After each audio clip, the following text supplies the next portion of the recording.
एक पेड़ पर एक टुनटुनी चिड़िया रहा करती थी और उसी पेड़ के सामने ही एक दूसरे पेड़ पर कालू कौवा का घोंसला भी था। कौवा बहुत ही कामचोर था और सुस्त भी था।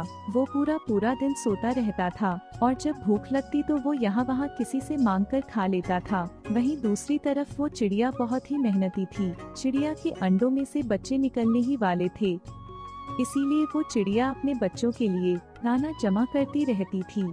एक दिन चिड़िया ने सोचा, अरे मेरा घोंसला तो बहुत ही कच्चा है और बरसात भी करीब है। अगर बरसात से पहले मैंने अपना घोंसला पक्का नहीं किया तो मेरे अंडे खराब हो जाएंगे। चिड़िया बहुत ही मेहनत करती और आखिर एक महीने के बाद उसने अपना एक पक्का घर तैयार कर लिया था और अब इस चिड़िया को बरसात की कोई भी चिंता नहीं थी। अब मैंने अपना पक्का घर तैयार कर लिया है। अब मेरे बच्चे बारिश में नहीं भीगेंगे। वहीं दूसरी तरफ उस कामचोर कौवा को कोई भी चिंता ना थी। वो बस पूरे दिन अपने घोंसले में आराम करता रहता था। एक दिन टुनटुनी चिड़िया उस कौवे के पास आई और उससे कहने लगी, कालू भैया, अब ऐसी भी क्या सुस्ती, सारा दिन आराम करते रहते हो। कुछ तो काम किया करो, बरसात का मौसम करीब है। मैंने अपना घोंसला पक्का कर लिया है, तुम भी अपना घोंसला पक्का कर लो, वरना कहाँ रहोगे तुम। चिड़िया बहन, तुमने अपना घोंसला पक्का कर लिया है तो मुझे मत सिखाओ। जब बारिश होगी तब मैं देख लूंगा। तुम यहाँ से जाओ, मेरा सुकून मत खराब करो। कौवे की यह बात सुनकर चिड़िया उदास होकर वापस अपने घर आ जाती है। मैंने तो कालू भैया की अच्छाई के लिए बोला था। कालू भैया तो मुझ पर ही गुस्सा हो गए। दिन बीतते गए। चिड़िया के घर 4 खूबसूरत से बच्चे हुए। चिड़िया बहुत खुश थी। अब बारिश होने ही वाली है, मेरे बच्चे भी हो गए। अब मुझे किसी भी चीज की चिंता नहीं है। एक दिन बहुत तेज हवा चलने लगी और खूब तेज बारिश होनी शुरू हो गई। चिड़िया की मेहनत रंग लाई। चिड़िया के घर में जरा भर भी पानी न आया, जबकि दूसरी तरफ कौवा का घोंसला तो पानी से ही भर गया था। कौवा भी बारिश में भीग गया और कांपने लगा। मेरा घोंसला तो पूरा पानी से भर गया है, अब मैं क्या करूं?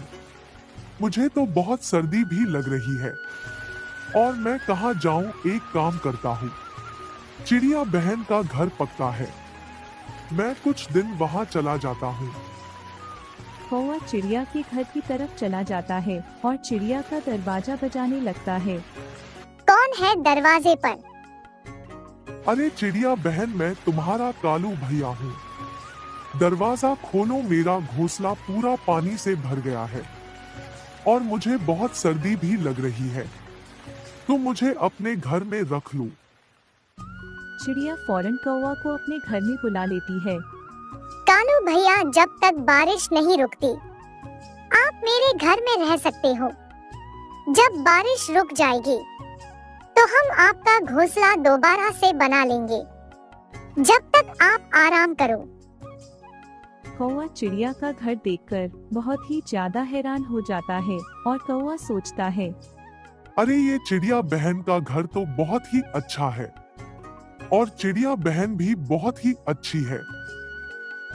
कौवा चिड़िया के बिस्तर पर सो जाता है। यूं ही 3 दिन बाद बारिश रुक जाती है। मौसम बहुत ही सुहाना हो जाता है। हर तरफ पक्षियों की चरचराने की आवाज आने लगती है।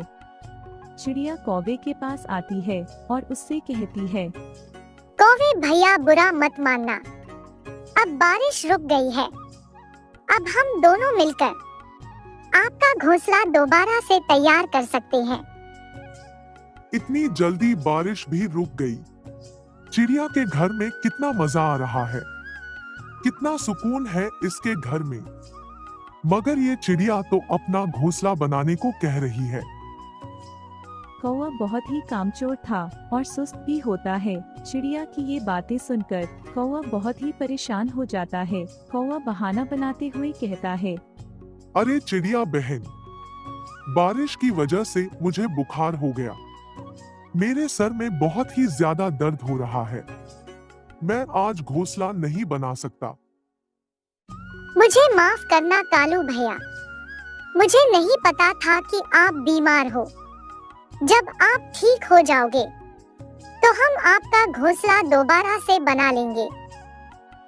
अगले दिन चिड़िया कौवे के पास आती है और कहती है, कालू भैया मैं जरा काम से बाहर जा रही हूँ, कुछ देर लगेगी। आप मेरे बच्चों का ख्याल रखना।